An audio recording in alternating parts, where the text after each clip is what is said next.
దేవునికి స్తోత్రాలు. మన దేవుడు స్తుతి స్తోత్రాల మీద ఆధారపడినవాడు. శ్రోతలారా, దేవుడు స్తుతించేది మానద్దండి. ఆయన స్తుతిపాత్రుడు. ఈ దినము మీకు జకరియా 2వ అధ్యాయం 5వ వచనాన్ని గురించి చెప్తున్నాను. జకరియా అంటే ప్రభును స్మరించు అని అర్థం. అయితే నేను దాని చుట్టూ అగ్ని ప్రాకారం ఉంచుదును, నేను దాని మధ్య నివాసినై మహిమకు కారణముగా ఉందును. ఇది యెహోవా వాక్కు.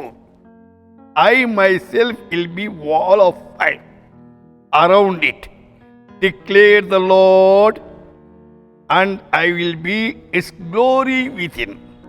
यहोवा की यह वाणी है कि मैं आप उसके चारों ओर आग की सी शहरपनाह ठहरूंगा और उसके बीच में తేజోమయ హోకర్ దిఖాయి దొంగ. అవును, ఆయన మన మధ్య నివాసి అయి మహిమకు కారకుడు. దేవుని మహిమపరుద్దాం. ఎవరు దేవుణ్ణి మహిమపరుస్తారో వారు ఘనత పొందుతారు. ఆయన మహిమకు పాత్రుడు. సరే, యెషయా గ్రంథం 26 రక్షణను దానికి ప్రాకారముగాను బురుజులుగాను ఆయన నియమించున్నాడు. అవును, ఇంటికి ప్రాకారము భద్రత, రక్షణ చాలా అవసరం. సోదరుడు రక్షించబడ్డావా? రక్షించబడండి. రక్షణ లేకపోతే ఎవరు కూడా పరలోకానికి వెళ్ళలేరు. రక్షించబడాల. యెహెజ్కేలు గ్రంథం 2:20 దాని చుట్టూ నలుదిశల 500 బారులు గల సచ్చౌకపు గోడ కట్టం. ఎంత భద్రత! దేవుడు తన బిడలకు భద్రత ఇచ్చి యోబు చుట్టూ ఆయన ఇంటి కంచి వేసి కాపాడాడట.